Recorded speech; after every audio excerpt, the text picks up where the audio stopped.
From dog tags to ownership, heroes take the lead. Stories of veterans building dreams with passion, drive, and speed. From service to success, we're here to inspire the quest. Dog tags to ownership, we're the best. Take the prize. From the battlefield to the boardroom, this is Dog Tags to Ownership, the podcast where veterans share their journeys from serving our nation to leading in business. Hear inspiring stories of grit, growth, and the entrepreneurial spirit that drives those who've served to succeed. Tune in and take the first step toward your own mission in entrepreneurship. Military One Percenters, welcome to Dog Tags to Ownership, where once a week we interview veterans who charted a path towards entrepreneurship. Here, our goals are to share resources, advice, and success stories about starting a business, discuss strategies for building financial independence and creating your own path, and most importantly, build a community to support each other through the challenges of transitioning from service life to civilian ownership. We are extremely excited to introduce our guest to the show, Jeremy Stalnecker. Jeremy is a U.S. Marine Corps veteran, an author, inspirational speaker, and frequent guest on some of America's most prominent news networks. Perhaps most importantly, Jeremy is the co-founder and executive director of the Mighty Oaks Foundation, dedicated to helping Americans, military warriors, and their families suffering from the unseen wounds of combat, such as PTSD. Jeremy, welcome to the podcast, and thank you so much for joining us today to discuss your journey from dog tags to ownership and how you are continuing to help veterans after service. So how are you today? Doing good. Yeah, thank you. Thanks for having me on. Appreciate it. Yeah, we're really excited to have you, as I think what you're doing is so impactful and meaningful for the veteran community, and what you have co-founded and as the executive director with Mighty Oaks Foundation. But before we get into all of that, could you first just tell us a little bit about yourself and your military service? I am a husband, a father. I've got 4 kids, so 2 grown kids, 2 high school kids. My oldest daughter is an accountant, of all things. I don't know where that came from. She went to school for a long time, did a whole bunch of stuff. She's a smart one. So she's an accountant and getting married later this year, so that's exciting for us. I have a son who is a police officer here in town, and he is married and the father of our first grandchild, which is awesome. And then I have 2 teenage kids, a 17-year-old who's graduating high school this year and a 16-year-old who spends some of his time in class, I think, but most of his time playing baseball and football and doing other stuff. I don't know if he has enough time to actually go to class, but he says he does, so I believe him. Yeah, my wife and I have been married for almost 28 years. It's been great. I'm very thankful for our family. Living in Southern California, we were talking about this before we started, but the Marine Corps brought me back. I went as far away from California as I could, and the Marine Corps brought us right back. So we've been here for a long time now. I grew up in a very conservative home here in Southern California. My dad is a pastor, and so grew up in that environment, which is fairly unique. But one of the things, and I joke about this a lot, but one of the things I learned growing up in a pastor's home is that I did not want to be a pastor. That was the one big takeaway. My dad is doing that. I don't want to do that. But my dad, being very conservative, loves America, very patriotic. He would give me, when I was a little kid, books to read about Medal of Honor recipients and a lot of veterans from particularly like World War II and those kind of things. And he would have me read those, and I did. And it started that thought in my heart and mind that maybe I could do something important. I could, do something big and be a part of something that was important and meaningful.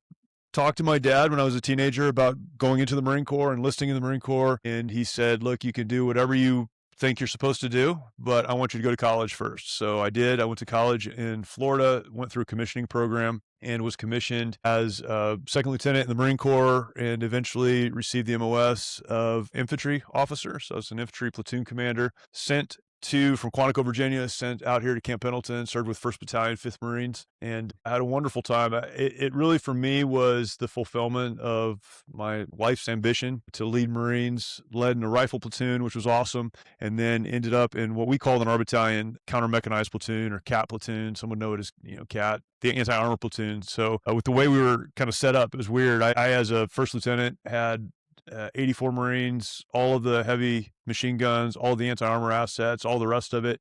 And then we got sent to Iraq. So the timing was great. I served with the same platoon, a weapons company, for 2 years. I went to Kuwait. We were part of the initial invasion into Iraq in March of 2003. 1st Marine Infantry Battalion into Iraq was 1-5, was our battalion. secured the Southern Objective. First KIA of the war, Lieutenant Shane Childers was our Marine, and made our way to Baghdad. The Battle of Baghdad on April 10th was also our battalion. So a lot happened in a relatively short period of time. But then I had already made the decision to get out, some family factors and some other things that led to that. And as soon as we got home, I left the Marine Corps, left active duty, and 30 days later, literally landed at March Air Reserve Base. 30 days later, I was out of the Marine Corps and did the thing I said I would never do. I went to work at a church. I was promised that I would just be like a project manager with my leadership experience. I didn't go to Bible college. I haven't been to Bible college or seminary or anything like that, but ended up doing a lot of church stuff like speaking and trying to help people. Meanwhile, the transition out of the Marine Corps, out of the thing I had always wanted to do, leaving combat into that environment was terrible. I'll tell as much of that story as you want me to, but in the process of transitioning, almost lost everything, almost lost my family, my wife, my kids, my job. I didn't have too many friends left because of the way I was behaving, and it took the right people stepping in to get me back on track. But that transition about ruined me. Long story short, got to the point where I was moving forward and good things were happening, but I had to walk away from that. I didn't keep in touch with anyone. I didn't stay connected to the Marine Corps in any meaningful way. And then 10 years later, realized after sitting in kind of a small reunion of sorts, I was with some of the Marines that I served with 10 years prior. I realized that the struggles that I had were very common. They weren't unique to me. And that became the catalyst for my involvement with Mighty Oaks and trying to help veterans not only transition, we work with active duty service members as well, but to find purpose and meaning and value and identity outside of the uniform. So that's the 30,000 foot, that's the quick view. But yeah, it's been quite a journey. A lot of times we bring people on the podcast, and so you're a Marine Corps and we're Army, and we've had most branches. You brought up Shane Childress, the first KIA in Iraq, and so I went to the Citadel, and he's a Citadel graduate. Yeah. And so you saying that there's already a connection there between us, and it's just like how small the military is, and we talk about that 1% of folks in America who join the military, and that 1% of us who've served and done those things. But then it's even more so what you're talking about and what you've gone on to do after your transition and your struggle with transition to find and co-found Mighty Oaks Foundation and what you do with that. But I guess like just to be a little bit vulnerable with us, if you don't mind, what made your transition so difficult? What were the things that made it so difficult for you and was the catalyst for what you're doing today? Yeah, I appreciate the question. I've thought about this so many times, as you can imagine. Coming home from Iraq, people talk about post-traumatic stress and combat trauma. It was 2003. No one was talking about any of those things, not in a meaningful way like they are now. And so the people that I was around, the pastor that I worked for, my family, people that cared about me, no one was putting that together, that you had just come out of this kind of traumatic combat environment. And at the time, in 2003, Iraq was very kinetic. So it was a crazy environment. And we came home. So I think there was some of that. Honestly, I think that what I struggled with more than anything, and it sounds silly, it may even sound overly simplistic, but was just identity. I had no idea who I was outside of what I had done in the Marine Corps. I had 4 active duty years in the Marine Corps. I had some reserve time, but 4 active duty years in the Marine Corps, leading Marines in a rifle platoon and then in weapons company. But I told my dad, I made my declaration, I was going to the Marine Corps when I was 14. And then every book that I read was about that. Anyone that I could talk to that had served in the Marine Corps was that. The commissioning program that I went through, the Marine Corps has, it's called the Platoon Leaders Course. It's for people like me who didn't go through ROTC or a service academy or something like that. And you're supposed to go 2 summers between your sophomore and junior year and then your junior and senior year. I was so excited to get involved in this that I managed to somehow get a contract that started after my freshman year. So I was 18 years old when I went to officer candidate school the first time, went back a couple of years later.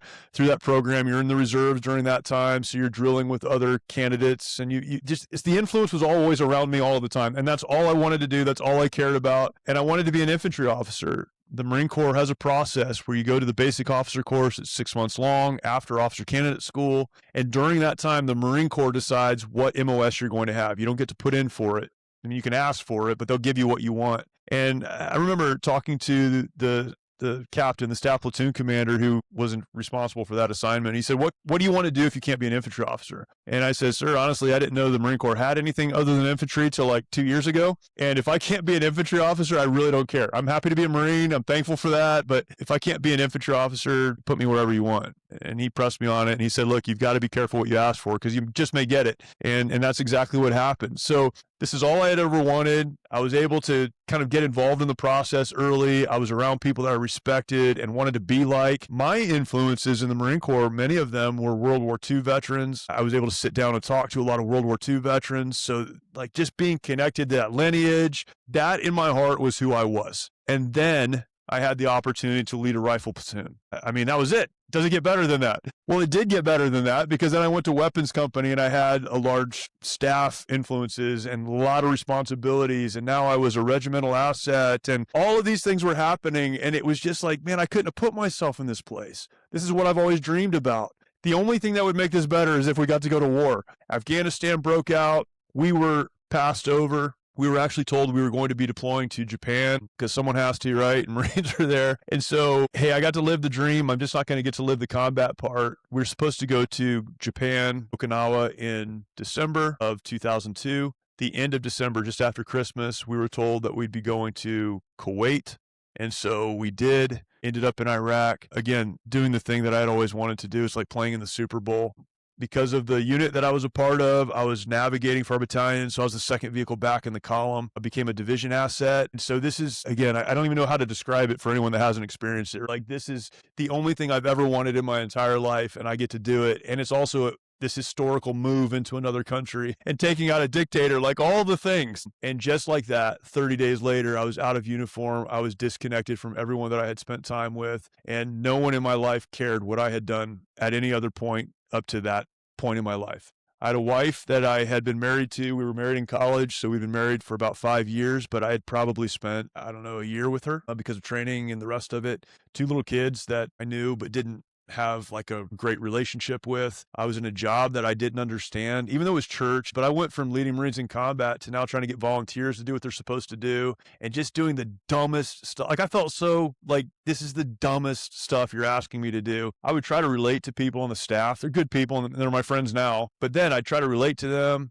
When I came home from Iraq, about 7 months later, our battalion redeployed and the first Battle of Fallujah happened. And so now these kids that I picked up from School of Infantry and we trained and we took to war, now they're back there without me. And I started to hear about combat deaths and other things that were happening to these kids that I had served with and that were in my platoon. So I'm trying to convey even the feelings around that to the people that I'm working with. And it wasn't that they didn't care. They had no context for any of that. And so it was like, neat story. Let's get on with what we're doing today. And I was just so lost. I didn't even know how to relate to people. I didn't know how to talk to people. I didn't know how to feel about anything.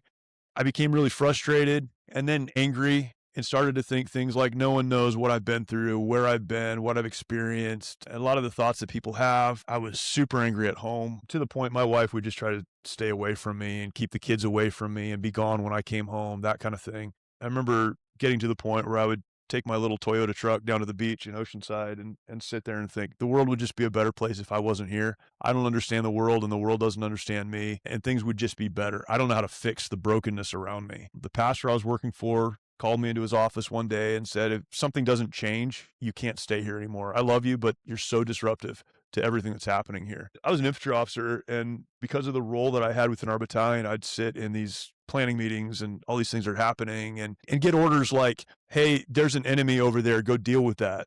So now I'm sitting in church staff meetings with guys that I, at the time, had very little respect for because they didn't know anything or hadn't done anything. And I would let them know how I felt about them. Like I was just out of control. And I was so full of myself. But again, to your question, that was a long answer to a very simple question. I just had no sense of identity at all. I didn't know who I was without that job and that rank and that uniform. And I think that's common. We're in our second season of our podcast, and most of the guests that have come on have talked about transition and identity and purpose and finding their why. And you just shared that vulnerable story with us about you and how you felt getting out of the Marine Corps and how a lot of people, and still today, can't relate. They only see what they see on TV. So what was that catalyst that got you there? And then what did you use to help you?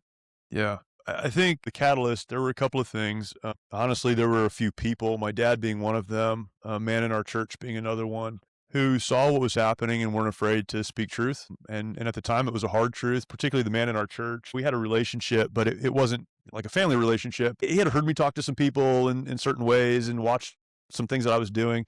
He was a deacon at our church. And so I remember him one day pulling me aside, and I'm 6'3", he's probably 5'5" or something. He's a business guy, and pulled me aside and like got in my face. You're out of control. I don't know what's going on, but this is not who you are. I've known you before. This is not who you are. And just having that conversation with me, and then my pastor having a conversation with me saying, you're out of control. I don't know how to fix it. We'd do anything we could to help you, but this is not, again, who you are. And then my dad, my wife, and it took me some time in some of those conversations to first of all recognize the world around me is not the problem. It's not everyone else that's the problem. Maybe they don't understand, but why should they understand? I'm the problem. I'm not allowed to behave this way. And now when I'm talking to people, I'll say something like, there may be a reason for what you're doing, but there's no excuse for what you're doing. And I was giving every reason in the world for behaving badly, for treating people terribly, and for doing the things I was doing. And there were reasons. I was struggling. I was having a hard time getting my brain around what was going on and how I was supposed to act and what that was supposed to look like. But there was no excuse to treat people the way that I was treating them. And I had to have some confrontation, some people that lovingly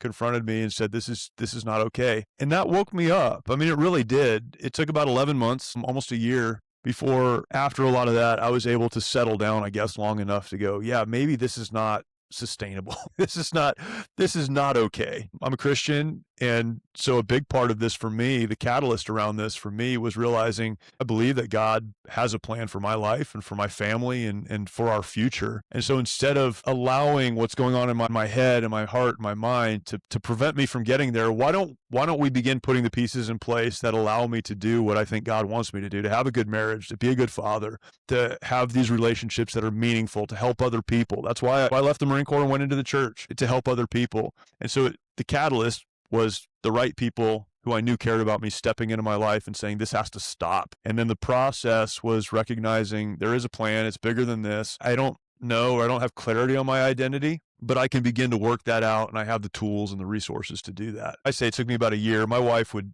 say it took about 10 years. There was a lot to unpack and a lot to deal with, but the starting point of all of that, I think, took about a year for me to get my feet back under me and start moving forward. But as I mentioned, part of this for me was saying, okay, I can't keep looking over my shoulder. So I need to stop saying, I wish I was back in the Marine Corps. I resubmitted paperwork to get back in the Marine Corps like 4 times. Every time I get mad about something, it's like, I'm going back where they get me. And it's crazy to think about now, but that was where I was. And so I need to stop looking back. I need to stop looking over my shoulder. I need to focus on what's in front of me and really work on these relationships and work on the job and work on the opportunities that I have to make a difference in people's lives. So I stepped completely away from the Marine Corps. A big part of that for me, again, is important. 2003, we're not having these conversations that we're having right now. And so I really felt, I didn't know anyone else who would acknowledge struggling the way that I was struggling. And I really thought, like, I'm broken. There's something wrong with me. This problem is my problem. What's going on in my head, in my mind, in my heart. These are my issues. And so I need to figure them out. I need to deal with them. I need to address them, but this isn't anyone else's problem. And so it was like I didn't even connect what I'd done in the Marine Corps or the transition process or all that. I didn't connect that with what I was dealing with. And then I sat down 10 years later. I was invited to, like I said, it was kind of a mini reunion, about 10 of the guys that I had served with. I hadn't talked to any of them in 10 years. Some of them were the guys that had gone back to Fallujah. But being with them in that time, I started to hear these stories of guys that died in combat, but stories of suicide, stories of broken homes, all of these things that now are very common in our discussion about veterans issues. I didn't know anything about any of those. And so I'm starting to hear about like, hey, remember so-and-so? Yeah, he took his life. He was home for 2 years and he took his life. Or this guy, you remember him? Yeah, oh yeah, that's right. What's he doing? Marriage is gone. He's basically holed up somewhere and won't talk to anybody. So I started to hear those stories. And it dawned on me, and it's crazy. It sounds so silly, but it dawned on me. And I remember where I was sitting. I remember the guys I was talking to. I remember the moment the thought hit me. You are not alone. This isn't unique to you. And that's when it became real to me that my responsibility to these Marines, and it wasn't the veteran community, it was these Marines that I had served with. My responsibility to them did not end when I put my uniform in the closet for the last time, or I said, I'm done with that. I got my DD-214. I thought I was done with that. And really what I realized in that moment was I still had a responsibility as someone who had struggled and someone who worked through it and someone who figured out what resources were helpful. I had a responsibility to continue to help. And so Mighty Oaks was just getting started. You mentioned that I was co-founder. Mighty Oaks had actually been started a year earlier than that. Another Marine and his family had started it. And then we met through some mutual friends, and he asked me to help him put it together. We're still trying to figure out what we were doing. And really, the heart of it was we all know Marines that are struggling. It's 2012. They're coming back from combat. The VA is not really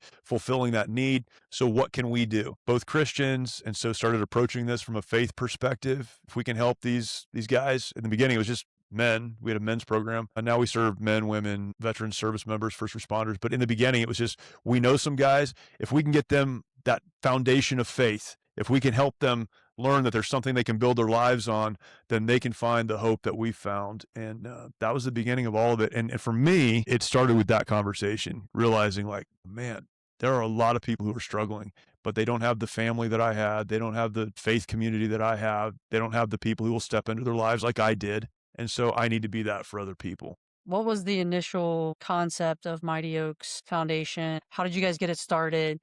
And then where is it today? What is it and what is it? The initial concept was to bring a handful of veterans, 5 or 6, to a ranch in Colorado to spend some time with them, to kind of think of it in terms of like voc rehab, teach them some business skills, how to start a business, but also help them get back on their feet and deal with the trauma they had dealt with.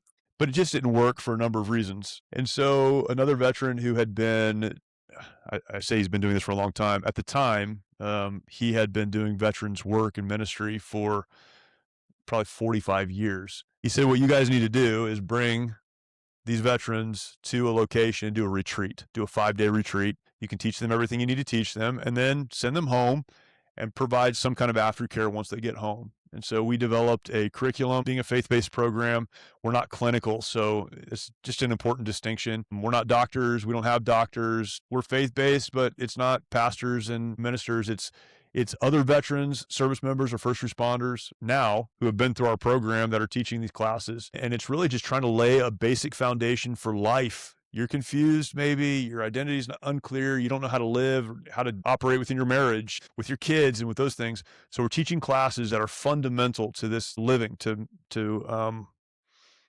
building that life and doing it in 5 days. So we bring men or women to one of our locations. We have 5 locations across the country. Now they spend 5 days with us. We talk about all of these things, taught from a peer perspective. These are all people who have done the same thing, been in the same place. So it tears down those walls of, you don't know where I've been. And then we have a very robust aftercare program. So 5 days gets the ball rolling, gets things started, hopefully interjects hope, gives some basic skills. But then in the aftercare process, once people have gone home, we have a team that will provide resources, whether it's counseling, maybe it's an addiction recovery center, whatever it is that you need. So you've had this 5 days, you've made a decision to get back up, to move forward.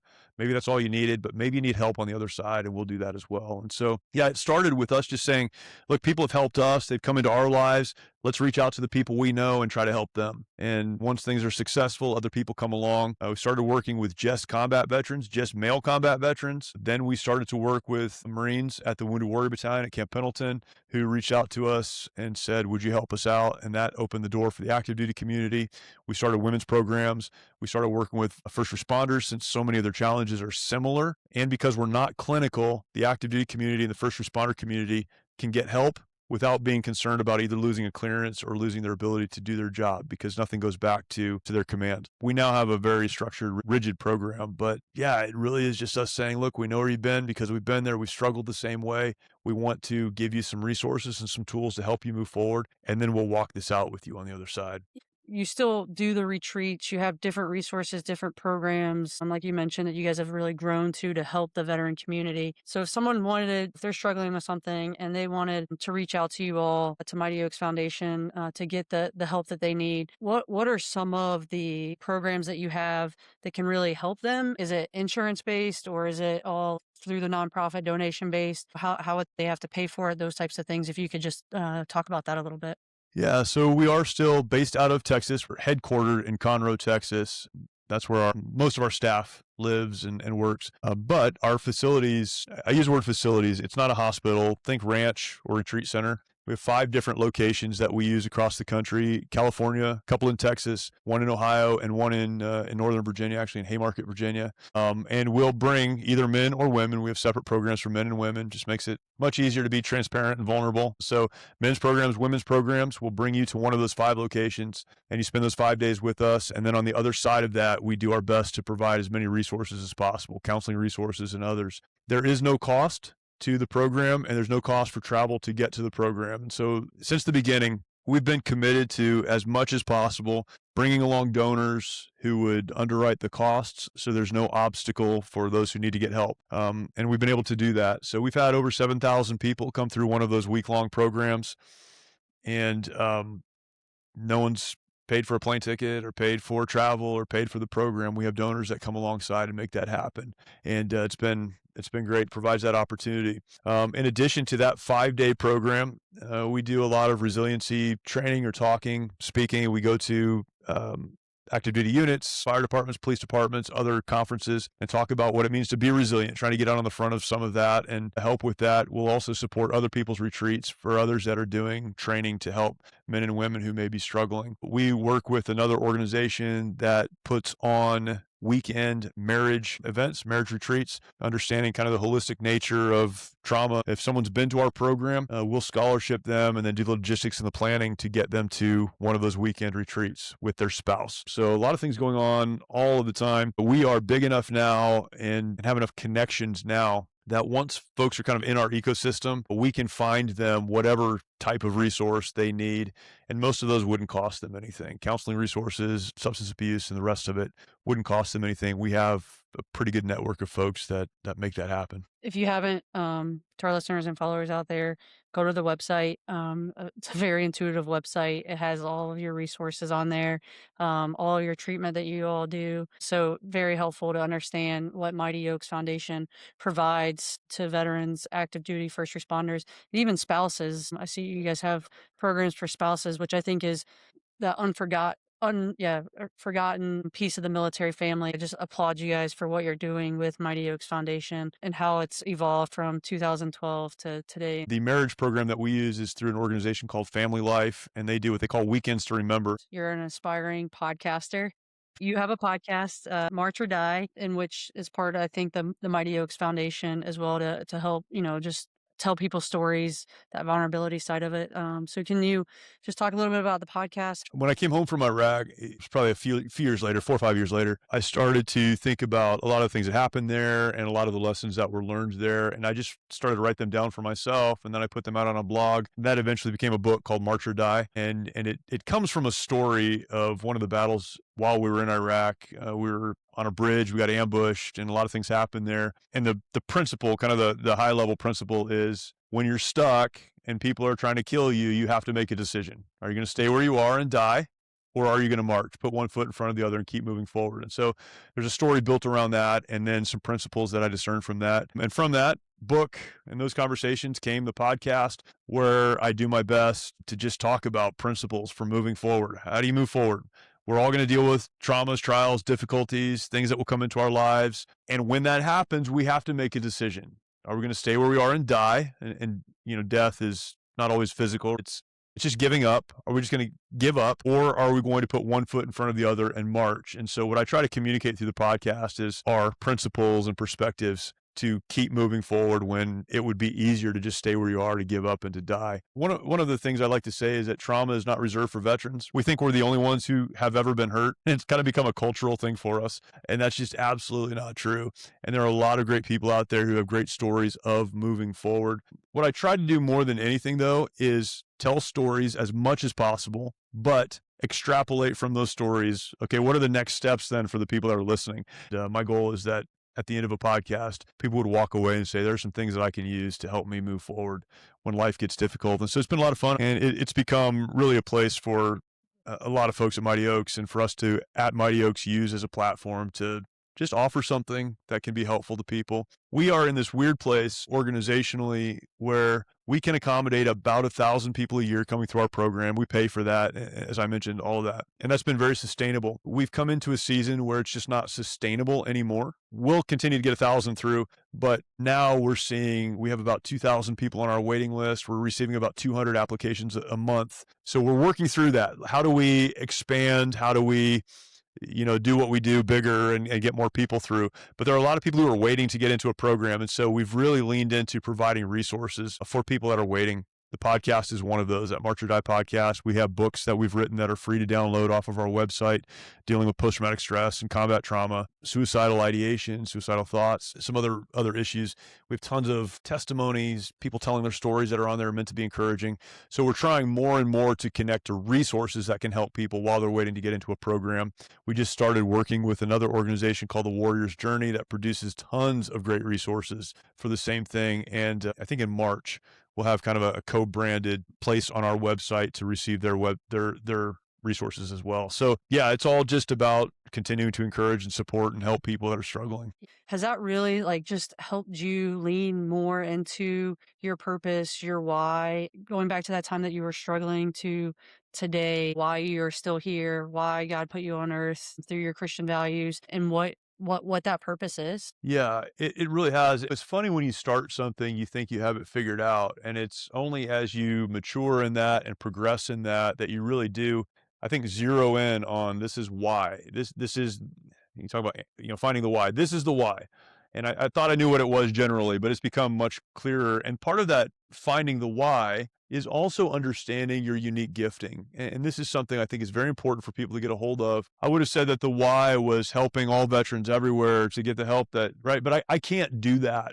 But I do have a unique gifting, I think, an ability to communicate to people who are struggling. And those doors have opened, and God's opened those doors. Some of those doors have been opened through writing, as you mentioned, just telling stories. I wrote that book, March or Die, which is about our time in Iraq and stories from that, lessons learned from that. I wrote a book on leadership called Leadership by Design. I wrote another book actually with my pastor called Offensive Faith, so living out your faith. But it's as I spend time thinking about those things and really focusing on those to try to communicate to other people that those insights become much clearer to me. And over time, as I've been able to speak and teach and write, what I've come to understand is the goal is to help all veterans and service members and first responders everywhere. But I can't do that by myself, but I can help equip other people to do that. And that's what being involved with the organization and running or administratively overseeing an organization like this, that's what that's about. It's about equipping other people within their giftings to do what God's called them to do so that we can reach the veteran community and the first responder community and the active duty service member community.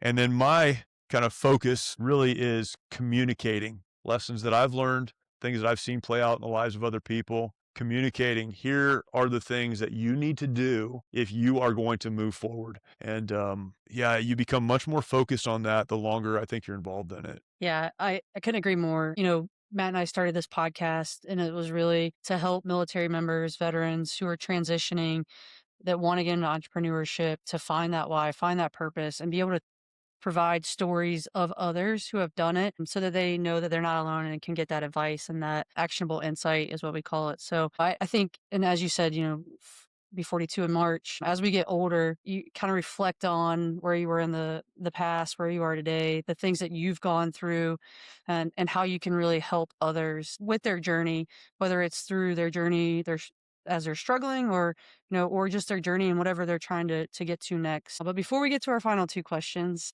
of every episode, is there any piece of advice that you would give to someone who is transitioning out of the military or starting a nonprofit, or both? I think both scenarios would be the same advice: is don't even try to do it alone. There are people who have gone before you, and you need to connect to those people, and you need to get close to those people, and you need to learn from them, and you need to ask a lot of questions. And that's hard sometimes for those of us who've been in the military, to just be humble enough to say, I don't know how to do this. I'm not sure exactly what this is going to look like. Can you help me? I get asked, I get phone calls and emails just about every week from someone who wants to start a nonprofit. And often those come to me when they're well beyond where I can help them. They're so far along in the process, or the declaration to other people that they're doing it or whatever, that if they had just asked me when they were thinking about it, I could have helped them avoid so many of the pitfalls because I fell into them. It's not because I had it figured out, because we didn't know what we were doing. We figured it out, and we had some good people step into our lives. Yeah, if you're transitioning, and thankfully we're living at a good time where there are great podcasts, there are great books, there are so many resources, and there are a lot of people who are willing to talk about this, whereas 20 years ago, that wasn't the case. And so if you're transitioning, before you get into the transition, start asking people. I'm not against the training that the military does to help people transition, but you're not going to get the help you need in the class on how to put your LinkedIn profile together. You need to find a real person who's actually transitioned and who's doing okay, and ask them, hey, what would you recommend? How can I do this in the right way? Just don't do it alone. That is, I think, amazing advice. And something that we've expanded with Dog Tags Ownership this year is the last Thursday of every month at 8 p.m. is Dog Tags Connects. And that's really an opportunity, no agenda, no slides, for people to come on and just ask those questions about transition, ask those questions about ownership, whatever it may be that they want to get into, but just have those honest, real, vulnerable conversations with people who've done it. So I know Matt is dealing with a plumbing issue right now. I guess they now have a leak in the walls coming through the siding of the door. So That's wonderful. I'm gonna Yes, man. I'm gonna do this. So we'll get into our final two questions of every episode. So Matt usually asks, he's really big into real estate, and as you know, right now he's dealing with the real estate problem. Yeah.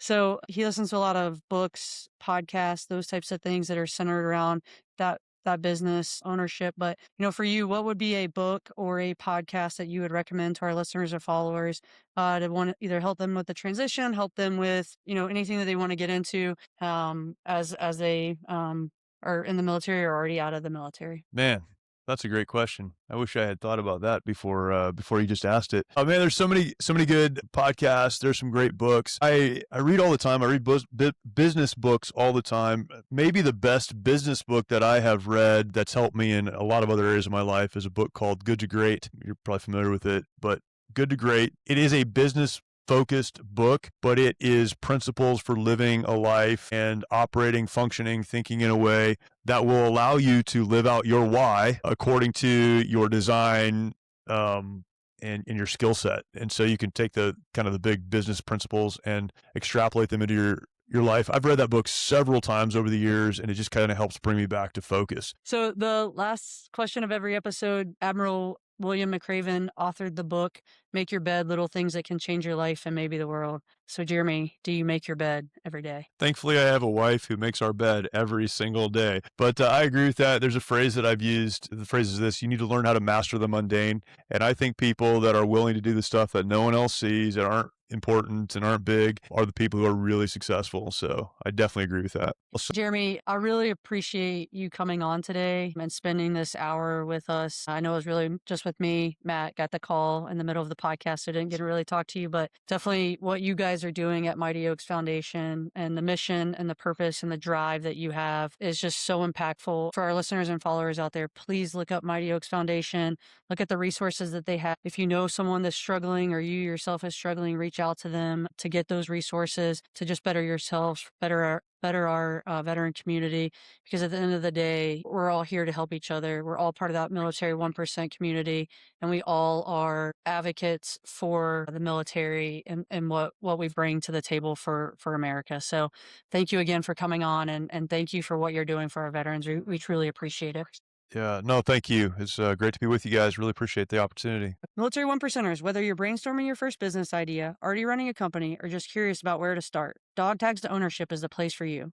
Please hit that subscribe button to receive all new episodes. Also, if you know someone who has turned their dog tags into ownership, drop us a DM on social media or tag someone. We are always looking for new guests to bring onto the podcast. And as always, Military 1%ers, thank you for your service. Let's continue this journey and working together to write our next chapter. Until next week, keep pushing to turn those dog tags into ownership. From dog tags to ownership, heroes take the lead. Stories of veterans building dreams with passion, drive, and speed. From service to success, we're here to inspire the quest.